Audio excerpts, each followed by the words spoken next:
Hello, fictional. Welcome to the Fiction Series X. Today we are gonna see, what if Issei become the Cosmic Dragon Emperor? Part 1. If you end up liking this video, please consider subscribe, so without further ado, let's get into the video. Slam, please what are you doing, stop. Please. Pleaded Mr. Hyoudou. The person with black bird wings laughed at this as he stabbed Mr. Hyoudou continuously. Red eyes stared at horrified brown ones. A smirk on the figure's face. He continued to slam Mr. Hyoudou on the floor. Oh yes, you humans truly are entertaining. Give me more pleasure than your wife ever did. Said this being. Lord Cacabiel, said another man, finishing his final round with the body of Mr. Hyoudu's wife. Can we kill him already? His wife was rather boring. She's less tight than the fallen angels at home. This being was bored out of his mind and was slowly regretting coming here as he only wanted to relieve himself. The fallen at the base he was in that he raped every day were better. Don't seek, be quiet. Said the now identified Cacabiel, who was now looking at Mr. Hyoudou. Where's your son? Please spare my son, anything Mr. Hyoudou pleaded. He was interrupted when a small boy, aged 10, ran in terrified as he woke up hearing screams. Dad, what's going on? Exclaimed a small boy. He immediately screamed when he saw someone on his mom and the red-eyed being who looked at him. He then looked at the father and said ha ha ha now die pathetic being. No is Mr. Hyoudou yelled but was pummeled by a light spear.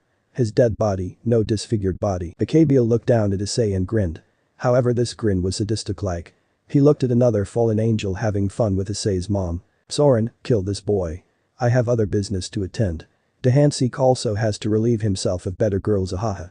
Do try to make this fast, Azazel needs you for interrogation or whatever said Cacabiel, who then smirked at Issei. Sorry. Issei was it?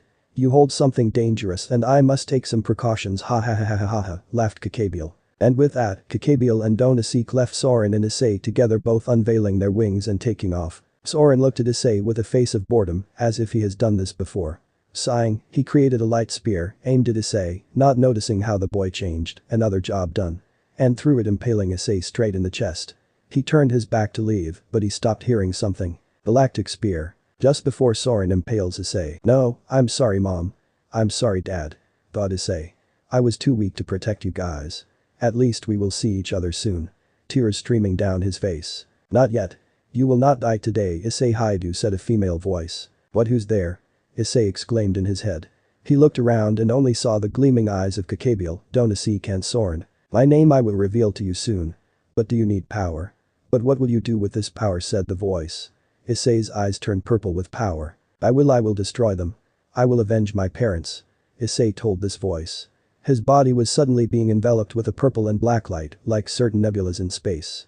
His hand then reached out as if to grab something. I will annihilate them. Now say the weapon you are to summon. Say it commanded the voice. Galactic spear. Back to present. Issei's hand suddenly appeared with a spear. A purplish black spear soaring with cosmic energy. Suddenly it spiked, pushing Soren who had a surprised face.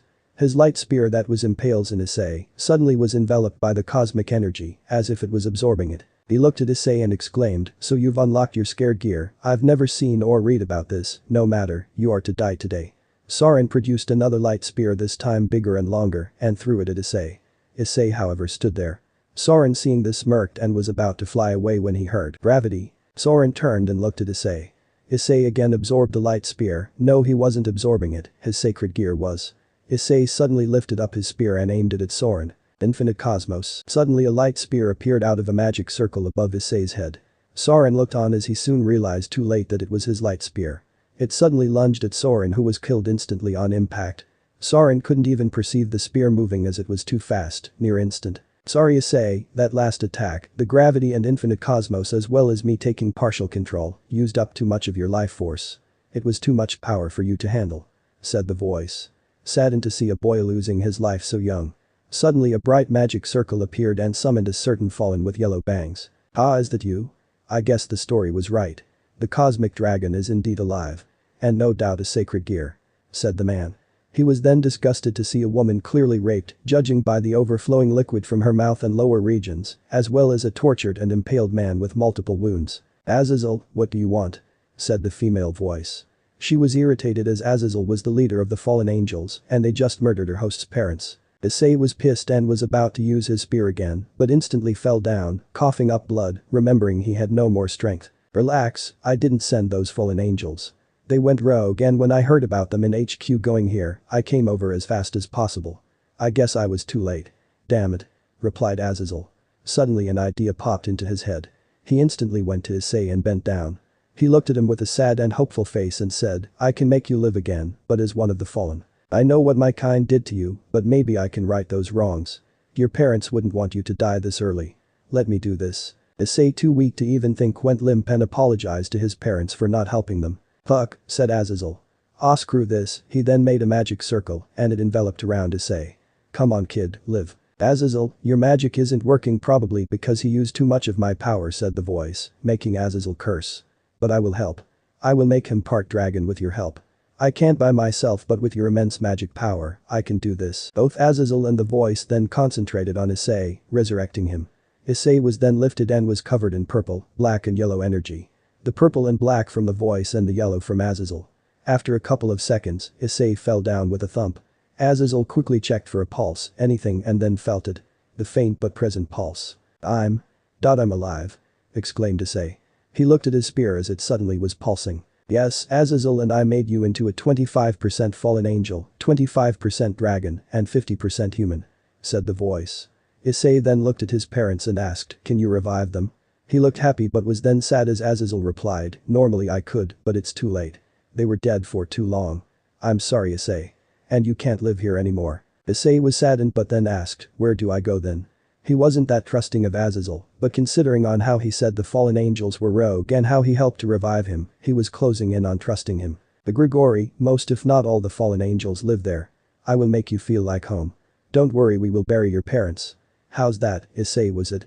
Replied Azazel. Issei, taking one last look at his parents, who was sad but now with a new fire in his eyes, said yes, I will live for my parents, and I will not disappoint them. I will show them that they didn't die in vain. Azazel nodded and with a magic circle, took the bodies of Mr. and Mrs. Hyoudou and buried them, with Issei watching, in the backyard. He then teleported himself, Issei and the spear back to his room in the Grigori. Azazel asked Issei about how he was so trusting of him, even thought his kind killed his family. Dad always told me about there are good and bad people, even those who are your own race. It's better to not judge other people just because one of them is bad. Replied Issei. I never understood what he meant, but now I think I do. And I will live for them. I will make them proud of the man that I will become. But Issei, you really are becoming more worthy of my power. Said the voice. Issei looked at the spear and asked, who are you? Azazel popped his mouth open, but the voice said, I got this, Azazel. I am Nebula, heavenly dragon of the cosmos, and I am your sacred gear, galaxy's end. Oh, hi there Nebula. I'm feeling really tired, Rig, said Issei before fainting. Azazel looked at Issei amused at how he was taking this in so well, him being a fallen angel, an angel who has fallen, as well as Nebula, the cosmic heavenly emperor who in legends was the first ever heavenly dragon. However, people assumed she never existed as there were never any sightings, but Azazel and other faction leaders knew of her existence. Normally heavenly dragons should be on par with God, but Nebula was a whole other beast. She could destroy both Drake and Albion in mere minutes. During the last Great War she wasn't present at all, which prompted Azazel to look at the spear and ask, Oi, Nebula. I got a question. Is it about me being absent during the Great War and such? Asked Nebula before continuing after Azazel said yes. It's complicated, unlike those idiots Albion and Drake, I had no interest in fighting those in my brood. Anyways, I was away from this earth. Wait, you're telling me that you were in outer space? Exclaimed Azazel. Nebula puffed and told Azazel, it's in the name, you stupid crow. In the cosmos, I had a strong enemy. I was fighting it, and my only other two hosts were fighting it. I don't know how or why God has made it into a sacred gear, but if this evil were unleashed, it would cause deadly effects on this earth. I was turned into a spear because God wanted me to be an actual weapon to fight my enemy. So let me get this straight, you weren't seen since the Great War because you were fighting an extraterrestrial enemy, someone so strong they defeated you and became a sacred gear like yourself? Questioned Azazel. He was baffled as Nebula, a being some say surpassed God, was defeated by an unknown threat, but something particular hit Azazel, who asked, wait, only two hosts? Yes, unfortunately my power is way too powerful for anyone to use. Normally even if someone used one of my abilities like gravity, they would die after they used it. This boy somehow used two of my abilities at the age of 10 and survived for a few moments. I don't know how, but I might be able to explain why. But yes, I only had two hosts. They were only strong enough to contain me for a small amount of time, but they were able to master some of my power, as they were only human. However, as Issei is part fallen and dragon, he will become my strongest host. Said Nebula. She was clearly beginning to get more fond of the boy, as he was the third person that could actually hold a conversation with her. Wait, then explain the why. Said Azazel. He already had a feeling why, but he needed Nebula to confirm it. Maybe my nemesis is out there in another strong host right now, and the cosmos has willed this boy to live, intertwining our fates. Replied Nebula.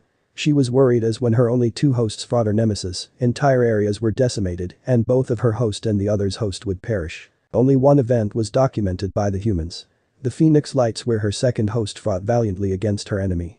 Both died, but it was a powerful fight that almost destroyed Phoenix, but it was a good thing someone made a barrier just in time. The someone, only time will tell. Okay, but who's this nemesis? Asked Azazel. I don't know if you've heard of this name, but my nemesis is called Force. Ugh, I feel so tired, said Issei, who has just woken up. He then remembered the events that happened and looked around and saw Azazel talking with his spear.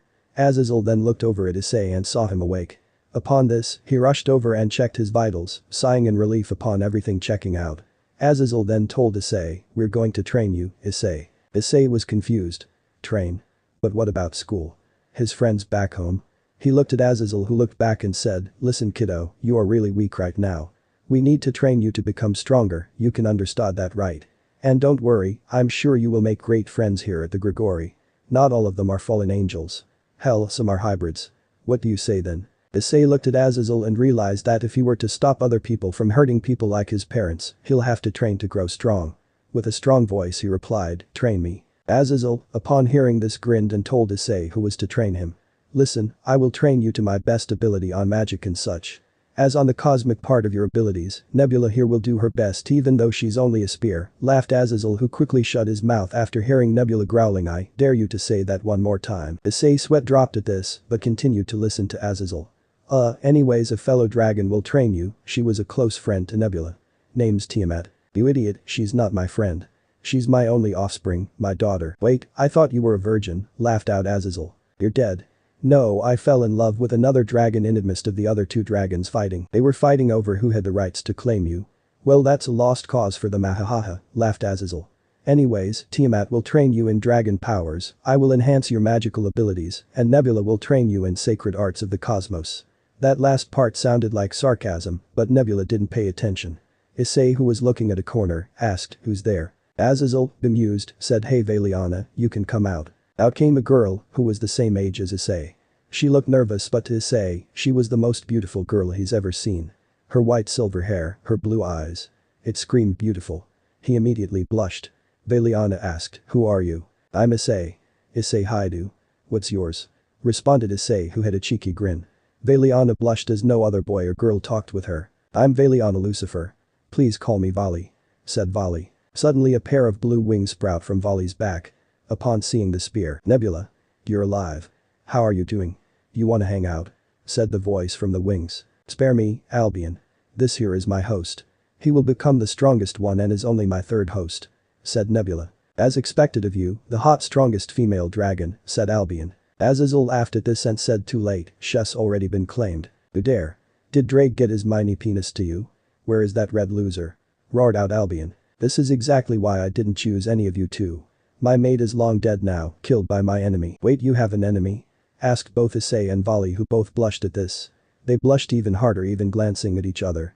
Azazel wrote this down for future purposes. Yes, I do, said Nebula, who repeated what she told Azazel. This force and entity, I will make them vanish for you. Maybe then you will. Said Albion, who then laughed. Anyway, is this Valiana Lucifer going to train with us? Only when I'm training you. Responded Azazel. Issei pouted at this, and when he saw Vali pout too, he blushed. Vali seeing this also blushed. Azazel seeing both laughed. Don't worry lovebirds, you will have plenty of time together in the future. We are not lovebirds. Exclaimed both Vali and Issei. Azazel laughed at this, and Nebula sighed at this, while Albion was continuing to try to talk with Nebula. Nebula.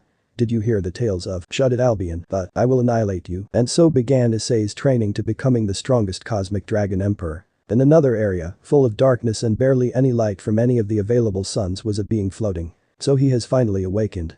Said this being. Ah yes, it seems she has chosen a host finally. Said a deep voice. Epiphaly, he's strong. I need a good fight, and blowing up planets has gotten so boring. The being thought before blowing up another planet. After 1 month of training, hum on Issei. Concentrate on the spear. I am. Said Issei, who was frustrated. You got this Issei. Vali shouted. Do this and I will kiss you. What? Issei asked. Vali intensively blushed and said, I will kiss you on the cheek. Nebula, hearing this, quickly took advantage of the situation. Issei, do you love this girl? I mean I think. You think or you know? I don't know. I've only met her for a month. Said Issei. Do you want to protect her? Yes. I don't want her to end up in the same fate as my parents. Exclaimed Issei. Suddenly he was enveloped in an array of purple and black lights. I will protect her. And concentrate. Issei with newfound determination concentrated and finally swung his spear with cosmic energy. Galactic downfall, but the swing downwards, Issei slammed it down. A loud boom was heard.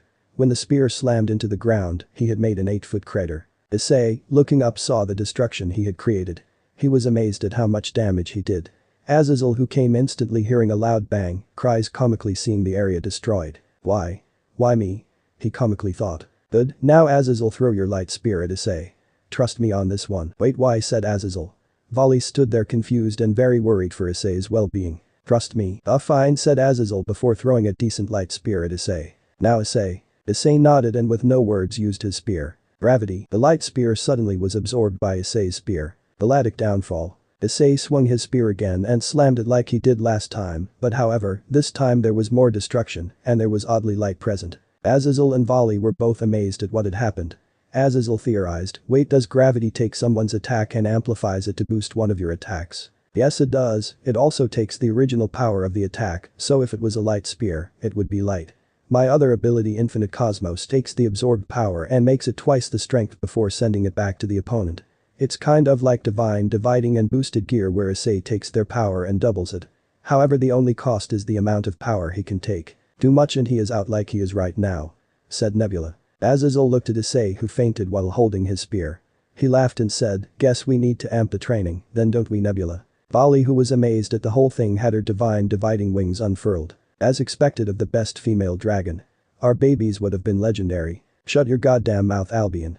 There are children here. But my host wants your host, hehe. Vali immediately blushed and was about to retaliate when a certain blue dragon dove down and slammed next to Issei. Mother. Azazel was right. Exclaimed the said blue dragon. Yes, I am alive, Tiamat. Now could you please not try to stomp on my host? I rather have him alive, especially now. Yes, mother. Said the dragon. Great. You're here now, Tiamat.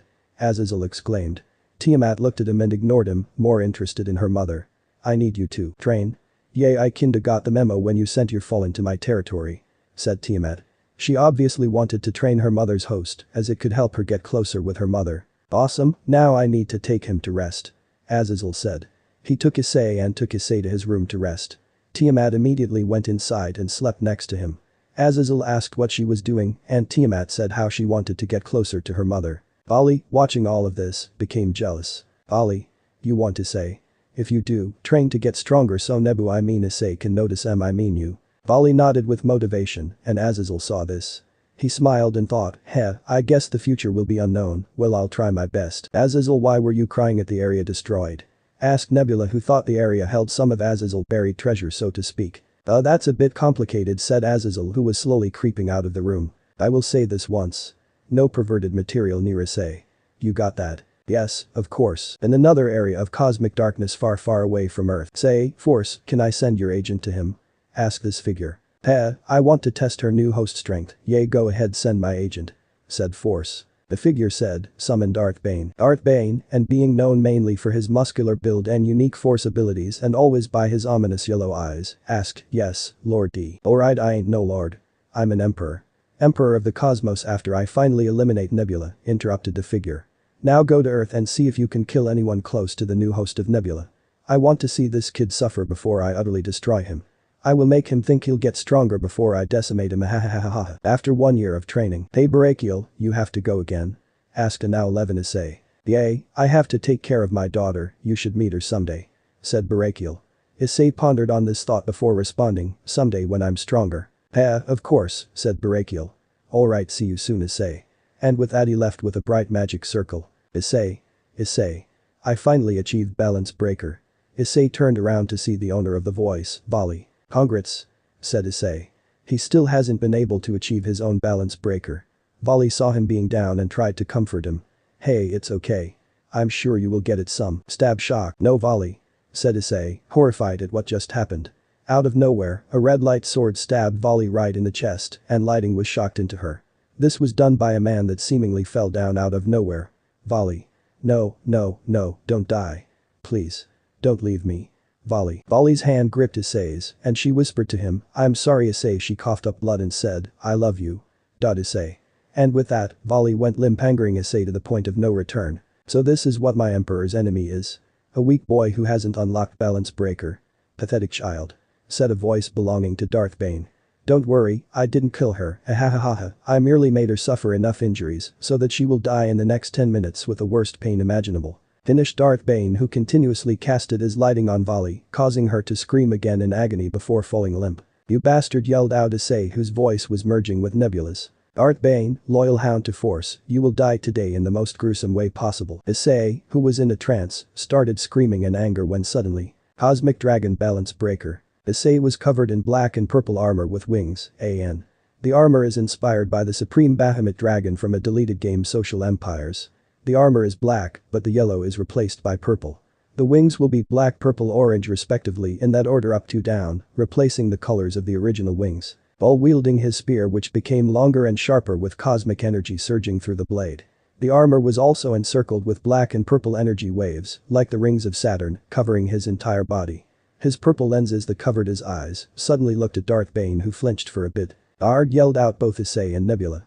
Vali. The dragon, the galactic purple cosmic energy starts to swirl around Issei's wings, making them longer and sharper. The ruler of the everlasting cosmos. Orange energy starts to transcend through the armor, changing it to become more of a dragon. I surpassed the heavenly title. Black energy envelops Issei's arms, causing long spikes to appear, and became the ascended. The black energy swirls through Issei's hands, causing claws to grow. I hold the infinite and mastered the dream. Suddenly a blue energy appears and turns Issei's neck and face into more of a dragon. I am the cosmic dragon of Ascension. All of the energies converge throughout his body, transforming his final parts into a true dragon-like being. And I shall annihilate all that oppose me and decimate them into the everlasting cosmos. Issei roars out, but it isn't human-like or dragon-like, more like that of a hybrid between the two. Cosmic Dragon Ascension mode. Issei took off, going up and up till he reached the stars. With one glance at the area where he was going to dive. Cosmic extinction. And with that, Issei dove, swirling and swirling, becoming like a comet. A comet moving so fast that no one in the world could notice. Issei kept on diving, aiming for Darth Bane, and with a loud roar, he hit someone or some figure. So you've ascended, finally. But you are not to kill him today. Bane, get up. You've done good, now retreat back to base. Said this figure. Darth Bane nodded and disappeared with a flash of light. The figure then looked at Issei and hit him with one of his abilities. Dark Sphere. Issei roared with pain. The sphere of pure dark energy hit Issei dead on in the chest. He started to thrash and tried to hit the figure, who evaded with ease. The figure yawned, how am I going to have fun with you when you're so weak? To the figure, Issei was like an ant. Cosmic downfall. But that Issei created a spear out of pure energy and slammed it downwards at the figure, who used antimatter to counter. The result pushed Issei back up to the stratosphere, where the figure used another ability, this one more dangerous. The constructing dive. Issei took the hit, the dive, as he and the figure dived to the earth below, slamming down at an unknown island. The figure then felt several spikes in aura and decided to leave, as he gleefully thought of what they would do to Issei. After all, he was quite curious as how this world's strongest would respond to something like this. The other worlds he destroyed had strong beings but were too boring for him. Sighing, the figure said, get stronger, child, at this point, I will die of boredom. Issei continued to thrash, but eventually failed as the previous attack was too strong for him to handle. His armor started to deconstruct, resulting in him returning to base form. He started to bleed from everywhere. Then all around him, magic circles for every pantheon appeared, causing the figure to grin and say, that's my cue, maybe this world will be more fun, and disappeared into a dark hole. Out of the magic circles came all the pantheon leaders. Azazel, seeing Issei, screamed Issei. My boy, wake up. He continued to hug Issei and tried to heal him, seeing how it didn't work. He saw Cerziches, the devil leader, and asked for Phoenix tears quickly. The devil nodded and teleported to get some, which he quickly gave to the boy. However, Issei still wasn't healing. Azazel, seeing this, panicked and begged for anyone to heal the boy. Barakiel tried to comfort his friend, but failed as he and Azazel both started to tear up. Boom, explosions were happening, but no one could see where they were until they set their sights on Issei. Many explosions were happening around him. Orange, purple, blue and black lights and energies were orbiting around Issei and slowly healing his body. After moments of silence and awe, Issei returned to full health. Azazel asked Nebula, is this you? The Galactic Spear, that was the only thing Issei was holding after he was knocked out of his Ascension mode, responded, yes, I healed his body using my cosmic energy. Azazel was about to rejoice, saying how it's a miracle, however. This comes at a huge price. Ever heard of the law of conservation of energy? In order for me to heal his body from an attack by my nemesis, I had to substitute his life force to heal him. Think of it as taking his life force to heal himself. It wasn't that much, but because of a mode similar to Juggernaut Drive as well as him being 11 and using some of my strongest abilities, he won't live for that long. Give or take 5 years at best. Azazel looked horrified at this situation as he couldn't believe a young and innocent boy was going to die at 16. I'm sorry Azazel, but he used too much so early. Azazel painfully understood and hugged the boy close to his chest and prepared to teleport away before turning around and saying, "I'll talk about this with you guys soon," and left. Upon reaching the medical division of the Grigori, he heard sudden commotion. I need EKGs and MRI ordered stat, Valiana is undergoing some sort of reaction. Azazel hearing this rushed to the nearest Fallen and asked what happened.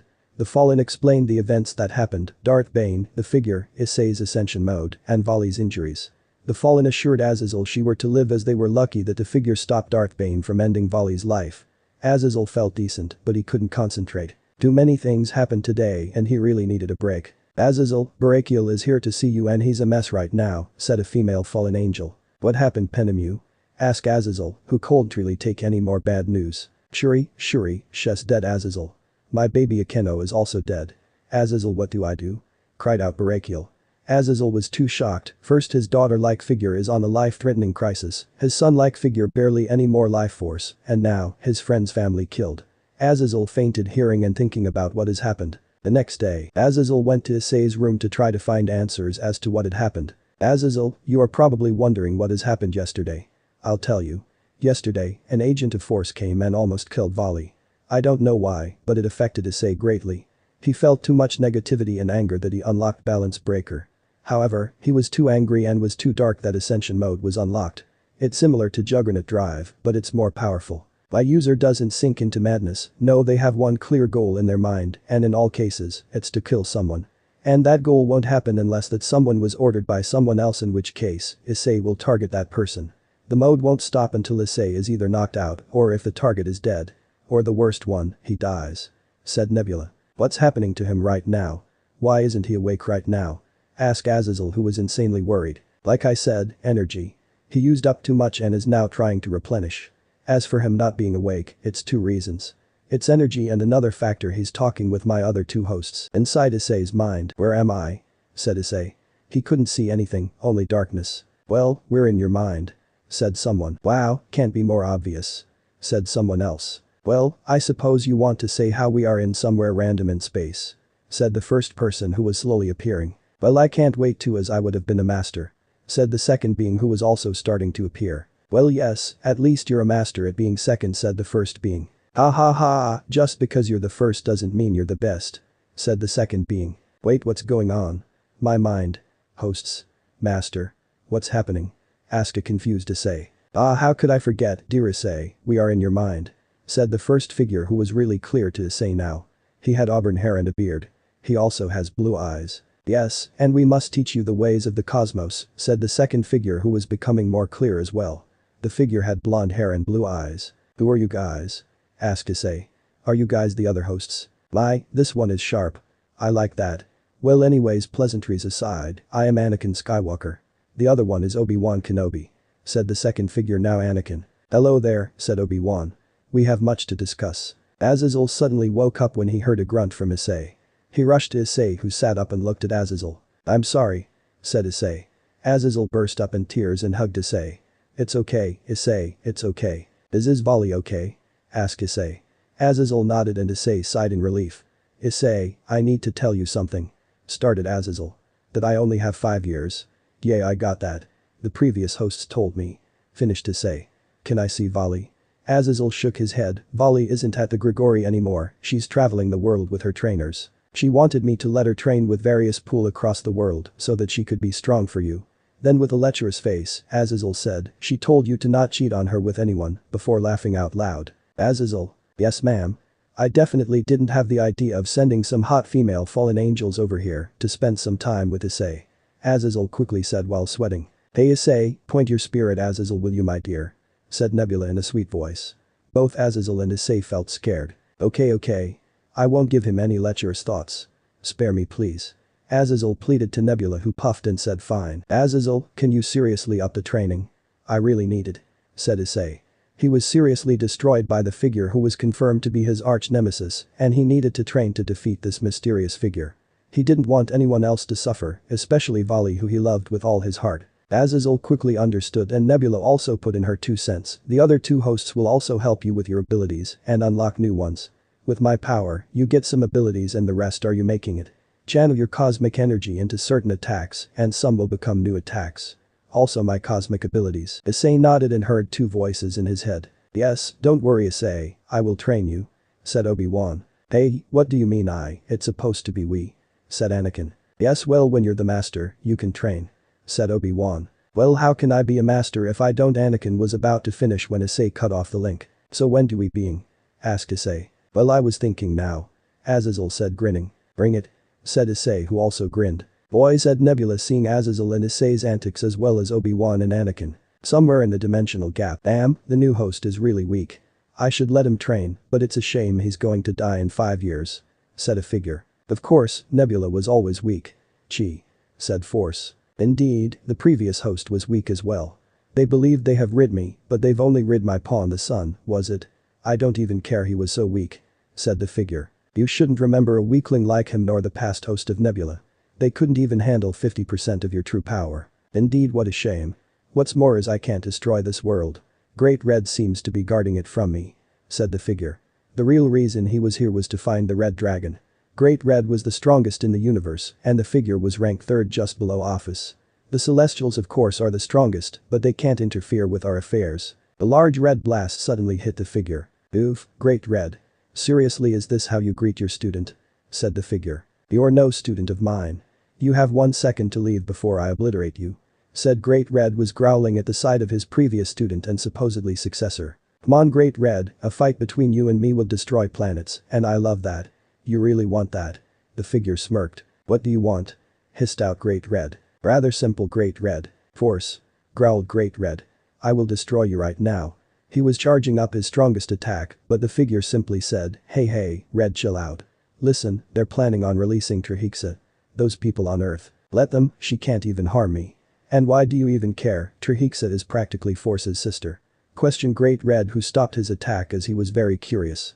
He was also worried as Trihixa was as strong as himself. While she is my sister, her destructive tendencies are not, let's say, appropriate. Exactly, if she destroys everything, I would have nothing to do.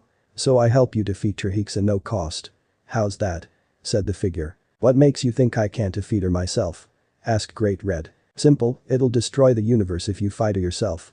The figure responded. If we fight together, some planets will be destroyed, but at least the universe will stay intact. What's your endgame? What is it that you want, Jesseth? It's darkened now. Jesseth is dead. I killed him. And there is no endgame. You can't even look into my dreams as Force blocks your influence, so you'll just have to trust me. Replied Darkin. Fine Darkin. You have a deal. Said Great Red, who was still very wary of Jesseth. No Darkin. Unbeknownst to Great Red was the evil smirk on Pawn Darkin's lips. Now swing the spear. Issei did as he was told, swinging his spear hitting Azazel's light sword. Azazel grinned at this and striked back, summoning more light spears and throwing them at the now 13-year-old Issei. Issei, seeing the amount of light spears, swung his spear around and tried to deflect and dodge most of the light spears. Some scraped him, but he ignored the pain and concentrated on Azazel. Twisting his body mid-air, he called out, "Wormhole." He instantly vanished, and Azazel couldn't tell where Issei was, not being able to sense Issei, as if Issei just disappeared. Then he felt pain in his back as a cosmic spear was slammed into him. "Oof," exclaimed Azazel. He was intrigued in this new ability that Issei never talked to him about. An ability that allowed him to teleport and hide his presence was quite powerful in the core. He stopped his chain of thought as he saw Issei charge up his spear before Nebula exclaimed, "Galactic downfall." Azazel knew of Issei's seemingly signature move as Issei suddenly leaped and slammed onto Azazel, who had another light spear out encountered. A bright array of cosmic energy and light suddenly engulfed the training area, sending both Azazel and Issei back. Both were standing, however, with grins on their face. Issei was about to charge at Azazel again before a certain fallen angel Issei had met last year emerged and told Azazel something. "Lord Azazel, you have a meeting with Michael and Surziches about Issei." At the mention of Issei, she blushed and glanced at Issei, who was too busy staring off into space. In Issei's mind, "Well, I guess I could have done better," said Issei. "Oh, cheer up, you did good. You were able to stand toe-to-toe with a being mentioned in the Bible," said Anakin. "Yes, enjoy this moment. You will only get stronger," said Obi-Wan. Thanks you guys, but the guy 2 years ago, the man that destroyed me in my Ascension mode, he sent the Bane guy to kill Vali. I have to get stronger. I can't let that happen to her again. Responded Issei. It's important to get strong for your loved ones, yes, but don't let that cloud your judgment, believe me, I've been there. Said Anakin, who was in a face of regret. I hope some Star Wars fans know of this, wink wink. I think Azazel is calling out to you, Issei. Obi-Wan mentioned. Issei nodded and went back to the world around him. Outside of Issei's mind, "So Issei, we will have to hold our spar till later. Right now Raynor has just informed me of a meeting I have to attend," said Azazel. Issei looked over at Raynor and greeted her, at which Raynor quickly blushed. Issei of course didn't notice this, as he only had feelings for one silver-haired girl, but who knows, his heart might open to others, but not for now. "Okay, I guess I'll go back to my room then," said Issei, who turned away and dissipated his balance breaker and was beginning to walk away when Azazel suddenly spoke up. Raynor, escort him please." Issei looked questioningly at this, and Raynor stammered out a yes. Issei was very confused at this, as he could walk back on his own, but he complied anyways. "Alright, let's go, Raynor," said Issei. He had met Raynor last year when he was sparring with Azazel. That was when Issei came up with a new attack called Roar of the Cosmos, which allowed him to slightly injure Azazel, which was amazing to Raynor, as no one in the Grigori, except for the cadres and certain fallen, were even able to scratch Azazel, much less a 12-year-old boy. However, this 12 boy became someone special to her, as she felt drawn to such a boy. The power he demonstrated made her develop feelings. That and his kind-hearted soul really pushed her high over heels for Issei. Then maybe, just maybe, Issei will love. "So how's life, Raynor?" asked Issei, snapping Raynor out of her perverted thoughts. "I've been training," yelled out Raynor, whose face turned red at realizing how loud she screamed and how enthusiastic she sounded. Issei laughed at this. "Nice." Raynor blushed even harder at Issei's laugh. Issei was one of the handsomest person she's ever met, and seeing him laugh is something many female fallen would kill to see. They then reached Issei's room, in which he soon walked in, but not before noticing Raynor was still there. He gave her a thanks and she quickly yelped and ran away.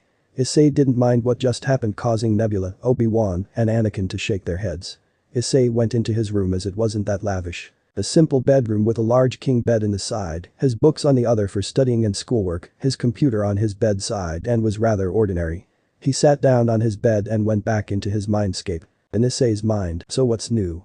asked Issei. "Well, Anakin and I have decided to show you a new move you might be able to use." First, said Obi-Wan. "Hey, since when did you get involved?" "I'm pretty sure I thought of it first," said Anakin. "Well, yes, and I perfected it," said Obi-Wan, causing Anakin to grumble. "Anyways, the move is called Cosmic Ascension. It's very similar to the Ascension mode, however this drains your stamina and is weaker.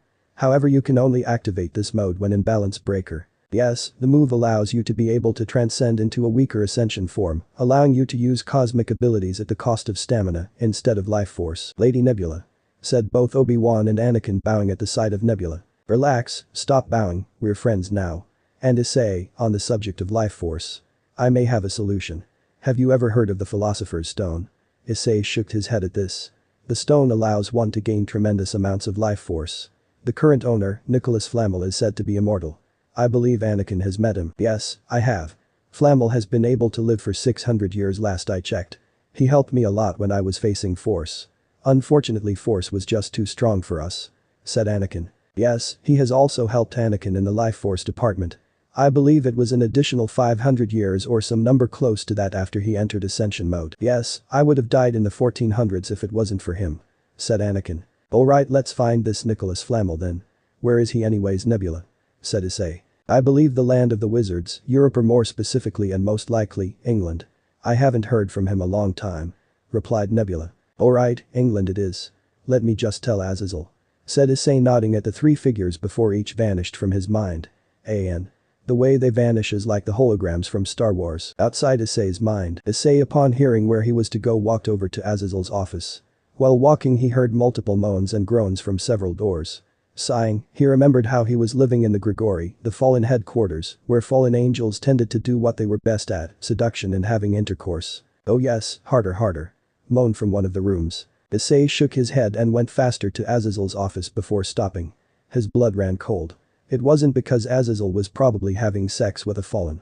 No, it was because of the name he heard. "For the last time, Kakabiel, I'm not joining you guys.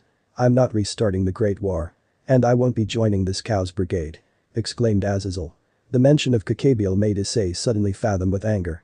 He was leaking with cosmic energy, similar to when he entered Ascension mode. "Snap out of it, Issei," yelled out Anakin. "Don't let your anger control your actions. Control your emotions." Issei wanted to, he really wanted to control his anger, but the images from his childhood kept on flashing. His dad tortured in the hands of Cacabiel, his mom raped by Cacabiel and 2 other fallen. He just couldn't. "Issei. Listen to me. Don't you dare let your anger control you. Anger will only lead to hate. Hate leads to suffering. Don't suffer. Do you really want to use up your remaining life force right now? Do you not want to see Vali?" Issei calmed down. He remembered Vali, the days they trained, the times they hanged out, and her saying "I love you" to him. Nebula was right. He couldn't die. He still had things to do. At this, the cosmic energy slowly but surely dissipated. "Disappointing Azazel. We could have ruled the world together," growled out Cacabiel. "I shall take my leave now. I have better business to do anyways." With that, Cacabiel took off in a magic circle, teleporting to who knows where. Issei, seeing and sensing that Cacabiel left, entered the room, seeing Azazel mad at his desk. Azazel quickly calmed down after seeing Issei and asked him, "What's up?" "Other than Cacabiel, I would like to go to England," replied Issei. Azazel was about to ask why when Issei cut him off. "Nebula thinks that she has a way to extend my life force so I don't die when I turn 16. Azazel brightened up at this and said, "Then what are you waiting for? Just go." Issei deadpanned at this. "I remember 1 year ago when I asked if I could go outside and hang out with Rainer. Not even that far, just the backyard, and you demanded me to ask you for permission anytime I decide to step outside. Or that time I went outside to nap and you nearly blew up the Grigori." Azazel nervously chuckled. "Well, you were 12 anyways, where are you going to go?" Issei shook his head and said, "Europe, I'm in search of a guy named Nicholas Flamel." "Nicholas Flamel? The Nicholas Flamel? The immortal mortal?" exclaimed Azazel. Yes. He has something called the philosopher's stone, something which can heal life force and extend it," responded Issei. It sounds good, but be careful, son. Nicholas Flamel is affiliated with the wizard faction. Their presence is mainly in Europe, so be careful," responded Azazel. Issei looked surprised. "You're not gonna send any bodyguards? Or send spies? Hell, you're not gonna come with me? Does this mean I'm free?" Azazel laughed at this. "You're strong enough. You almost beat me after all." Upon seeing Issei's confusion, he continued, "Issei, your power level is unpredictable. You grow depending on your enemy. The spar today, you had me by surprise. If I didn't know about your abilities, I probably would have taken serious damage. Seriously. And I feel like you need to experience the outside world for yourself. Discover new things. Build new relationships. That kind of stuff." Issei understood what Azazel was saying, but one thing still bothered him. "What about the guy that didn't even try and defeated me in my strongest mode?" Azazel, as his carefree tone said, "If he had wanted to kill you, he would have done so already.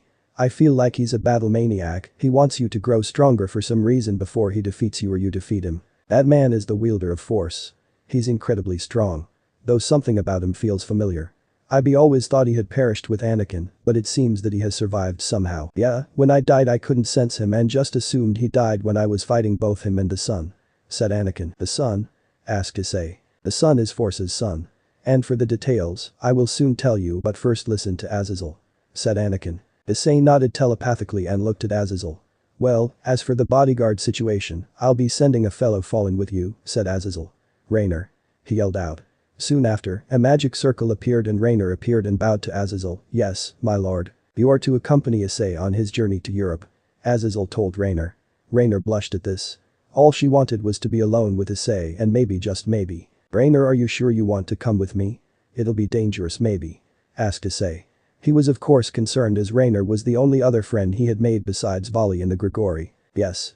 I want to come with you," said Rainer, who was beaming and excited. Azazel laughed at this and said, "Just don't get her pregnant or else Vali will have Galactic downfall." Oh, it was a joke. Issei, chill. "I'm sorry. Alright, got everything, Rainer?" Issei asked while packing the last of his things in this small bag. He just had some money, a phone, a few snacks and a book in case he got bored. "Yes, Issei," responded Rainer. "Be careful, our relations with the wizards aren't exactly the best," said Azazel, who was still rubbing his head in pain from the blow he was dealt from Issei a few hours ago. "But remember to search for a guy named Dumbledore. Old guy. You'll see him when you get into Hogwarts." "Was it Hogwarts?" "Hogwarts. Yes, Hogwarts." "You mean Hogwarts?" asked Issei, who had a deadpan face. "Yes. That school.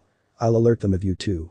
Anyways, I'll teleport you guys right now," Stay safe, and I mean it both figuratively and physically, said Azazel, who was grinning before setting a magic circle, teleporting both Issei and Rainer, the former of which was about to yell at Azazel. In Britain, platform 9 3/4. Azazel! Yelled out Issei. He looked around and saw that he wasn't in the Grigori. Several people were looking at him. One even walked by and said, "Kids these days." Issei was embarrassed and tried to walk with Rainer quickly following him. "Mom. The train for Hogwarts is about to leave. Let's go." At the moment Issei heard Hogwarts, he immediately rushed forward with Rainer yelping, begins him telling him to slow down. Issei did indeed slow down, but he slowed down because he saw what he never thought would happen. He saw people go through a wall. A wall. He didn't know what to make of it.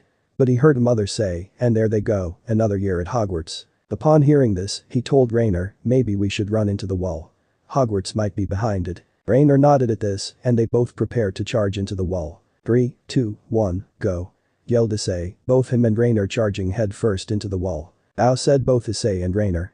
They were both on the ground with big bumps on their forehead. People were suddenly flicking towards them asking if they were okay and why they were running into a wall. Moments later, they were both outside still rubbing their heads from the pain.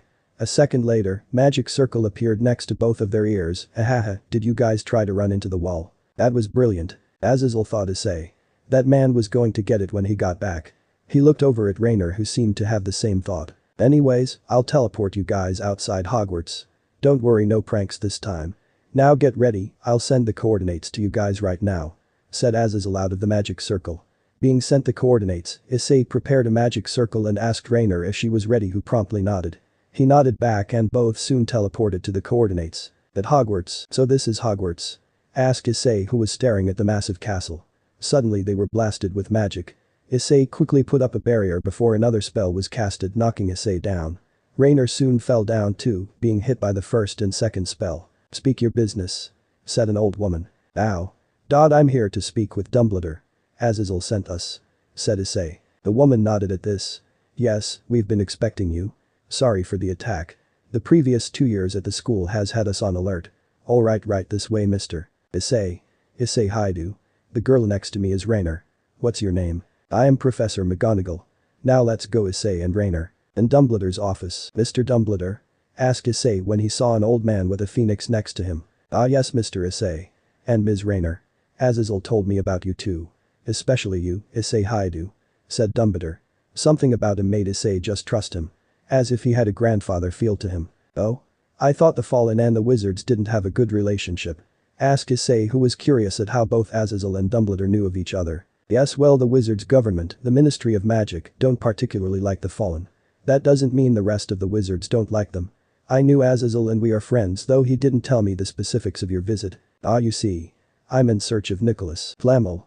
If that's so, unfortunately he's dead. Both he and the stone perished 2 years ago," said Dumbledore.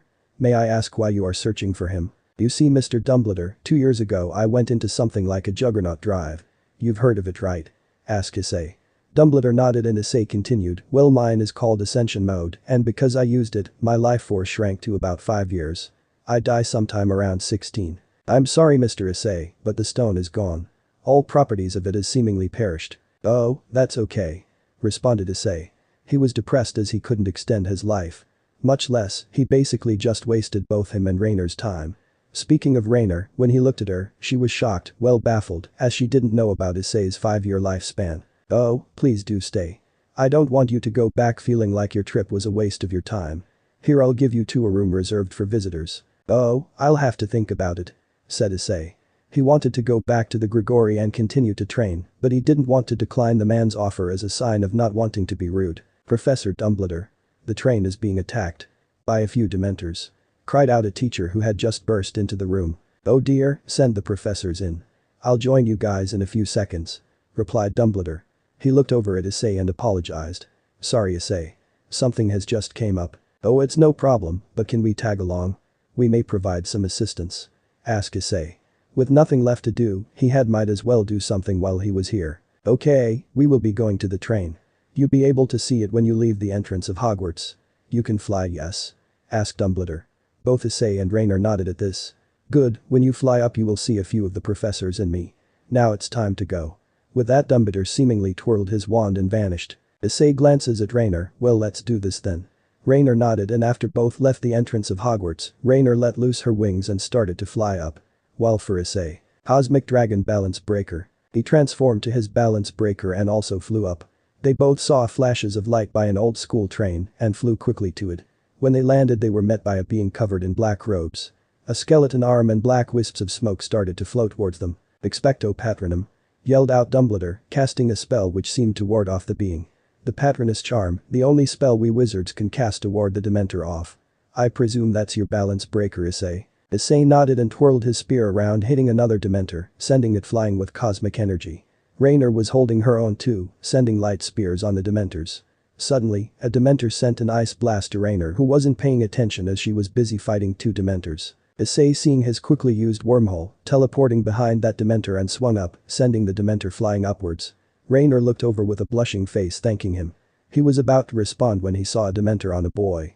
The boy looked to be about his age, with glasses and a seemingly lightning scar on his forehead. The Dementor was different from the rest as well. It was bigger and had longer robes. The skeleton hands were larger too. It also seemed to be sucking something from the boy. Quickly realizing it was the boy's soul, Issei flew over to the boy and knocked the Dementor back.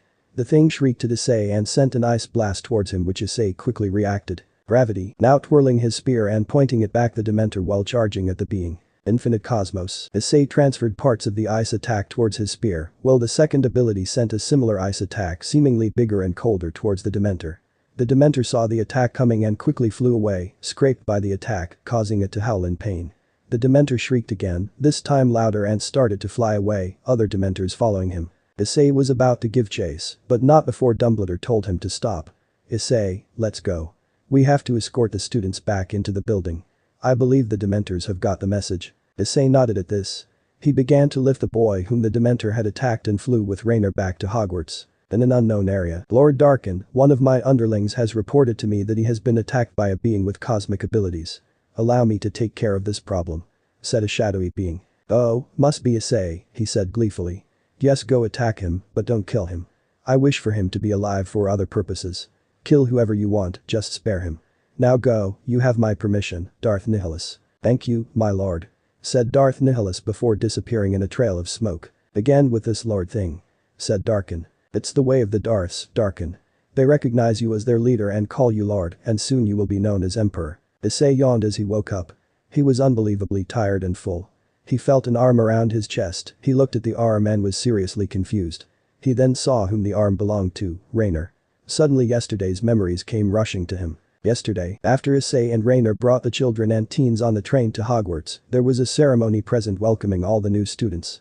Both Issei and Raynor sat at head table as honored guests, being praised for their effort in stopping and warding off the Dementors. "Now dig in," said Dumbledore. Issei was awfully confused, as well was Raynor, but it changed into amazement as thousands of plates were suddenly filled with food of the highest proportions.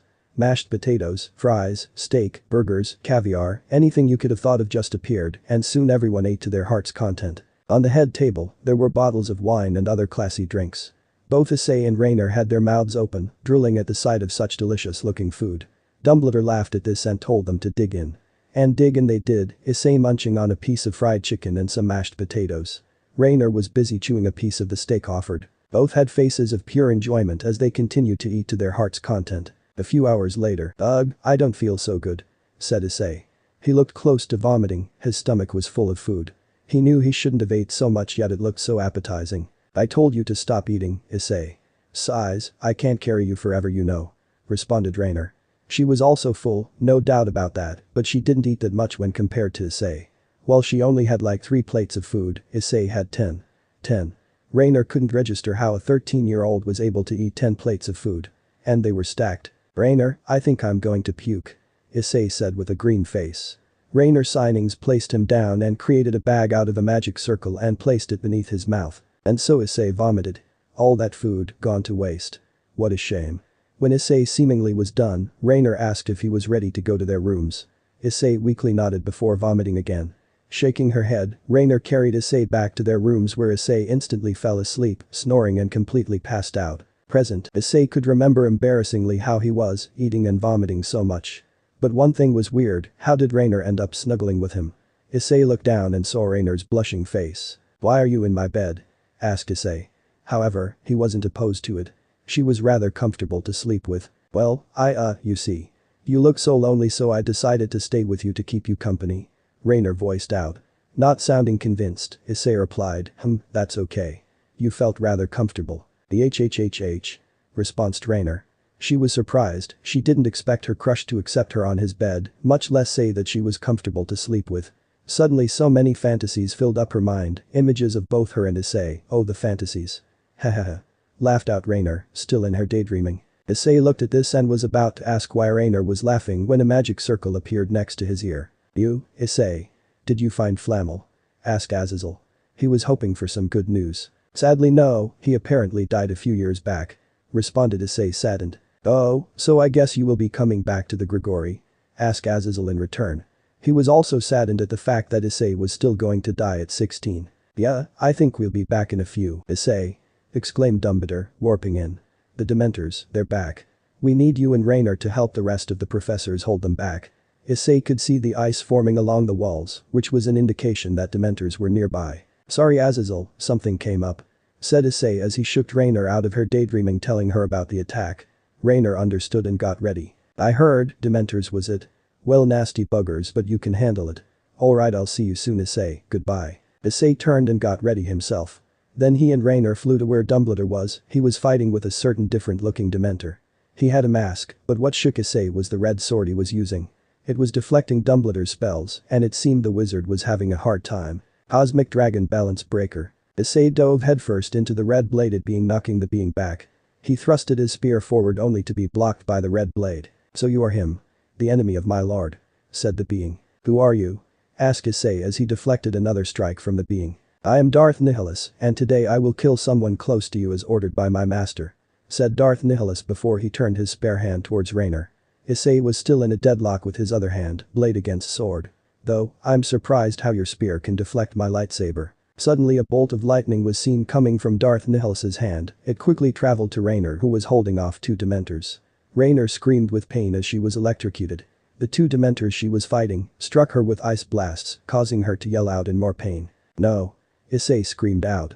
He ended the deadlock and swung his spear down. Galactic downfall. Darth Nihilus, however, easily deflected this, sending Issei back. He then concentrated his lightning on Issei causing him to roar with pain. In his mind, Obi-Wan and Anakin were trying to talk with him. Issei. Listen to me. We have to use Cosmic Ascension. Said Obi-Wan. Use your spear and block the lightning. Said Anakin. Still in pain, Issei blocked the lightning with his spear. He then asked Nebula how much time he has in Cosmic Ascension. You will have 5 minutes at most before you collapse from exhaustion. Issei understood and looked over at Rainer. She had fainted, but Dumbledore was there and he was holding off two of the Dementors, protecting Rainer in the process. Issei nodded at Dumbledore who nodded back before continuing his barrage of spells.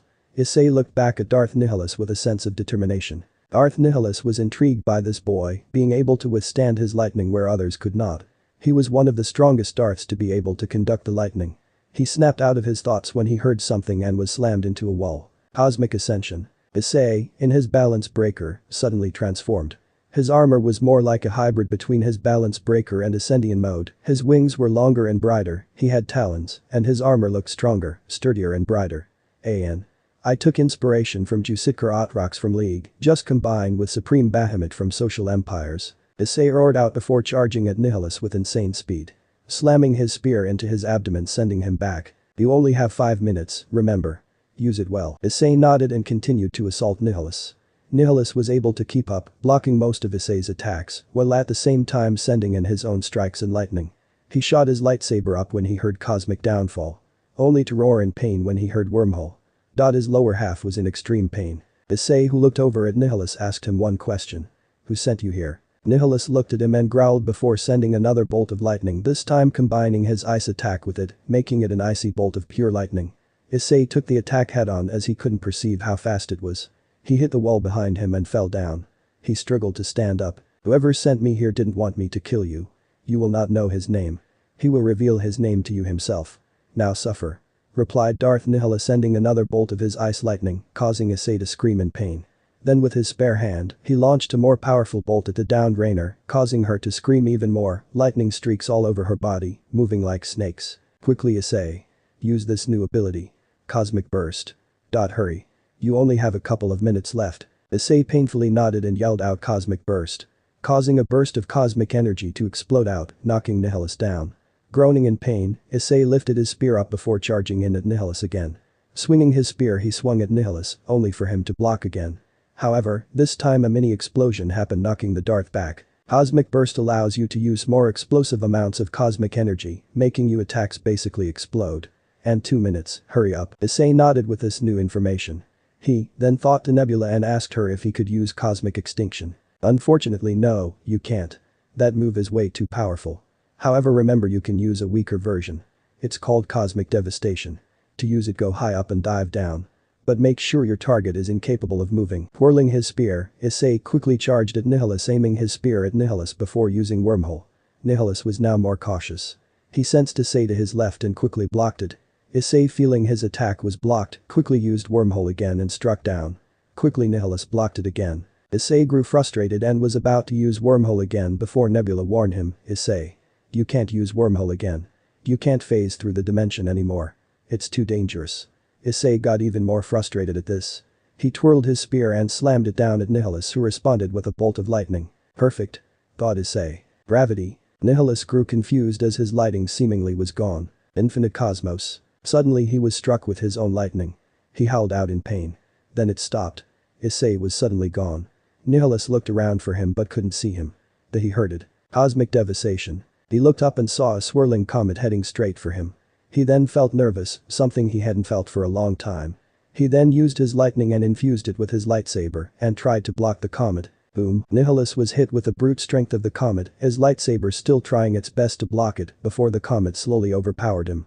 And eventually, the comet struck him in the chest, causing him to cough up black wisps of smoke as he laid there in a huge crater with Issei standing above him in his new armor, spear pointed at Nihilus's throat. Surrender.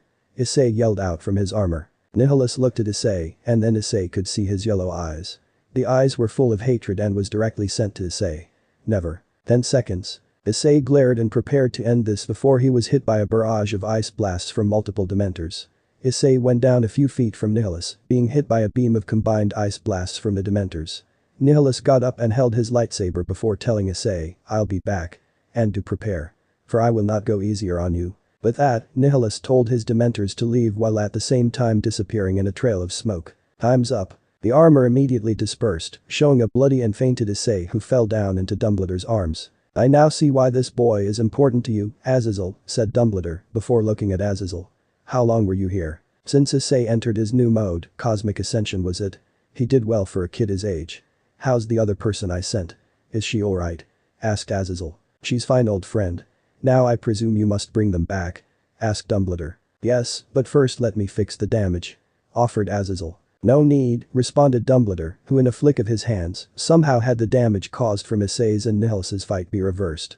There. Azazel laughed out loud at this, you have to teach me that someday, you old man. Haha, someday indeed. Now I have a school to run. Goodbye, Azazel. Said Dumbledore, who also laughed with Azazel before walking back into the school with the other professors. Raynor then slowly and painfully arose from unconsciousness before bowing towards Azazel. Lord Azazel. Ow. She said in pain, not fully recovered from her injuries. Stop it, get up. You're in pain.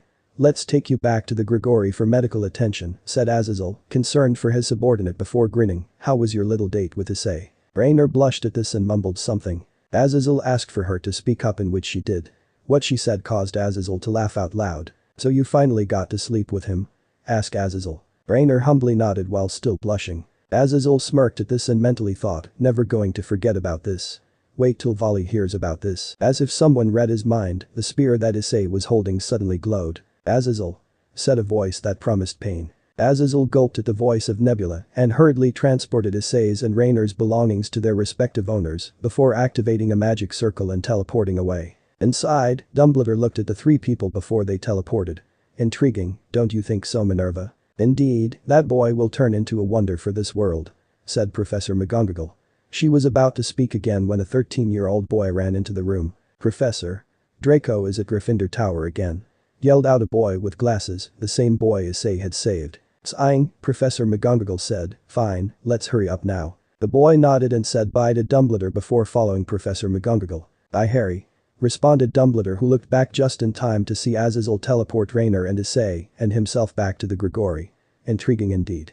Let's see how he will change the world with what little time he has left in an unknown area. Ah, Darth Nihilus report. Said Darkin. My lord, this boy. He somehow bested me. Responded Nihilus. Darkin looked pleased at this. Oh, he has managed to contain 25% of your power. My lord, what do you mean? Oh, you don't know. I sealed 3/4 of your power away. I didn't want you to accidentally kill him after all. Said Darkin. My lord, I didn't even feel my power disappear. Well, when you are the third strongest in the universe, many of the things you do can have some deem them unnatural. Responded Darkin before laughing in a dark tone. Darth Nihilus didn't understand this. Forgive Darkin, Nihilus. He just sealed your power and has just unsealed it. He can be a bit weird at times. You may leave now. Darth Nihilus bowed at Darkin before disappearing in a trail of smoke. Shame he only has 3 years left. What a shame.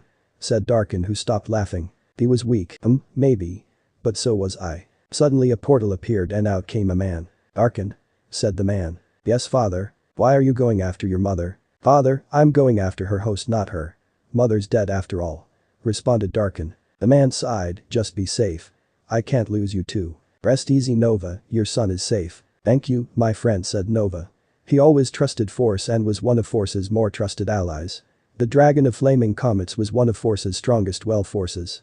And when he was asked to infiltrate and befriend Nebula, he did so without hesitation. He had to conceal most of his power as he was on par with the heavenly dragons. But he didn't realize he'll fall in love and mate with her and create Tiamat and Jessup no Darkin. When the two, Nebula and Force, fought, Nova couldn't do anything about it. He didn't want to participate in fighting his lover, not his old friend. He hesitated when Force asked him to fake his own death so that Nebula would be filled with rage. Nova of course complied as well. Force was power hungry and sometimes arrogant, he was there whenever Nova needed him. With faking his own death, he also faked Jessup's death to Nebula's and Tiamat's eyes. While doing so, Nova brought Darkin to Great Red for him to train. He also asked Great Red to keep their existences a secret. And the rest was history. Just be safe, Darkin. Yes, father. Responded Darkin. To Darkin, Nova was the only thing holding him. Nova was truly the only being he cared for. And with that, Nova went through his portal and disappeared. End of the part 1. So how was this story? I hope you like it. And if you like it, share this story with your friends and like the video too. And don't forget to subscribe our channel for daily awesome fanfiction. Okay, it's time for me to go. Bye bye.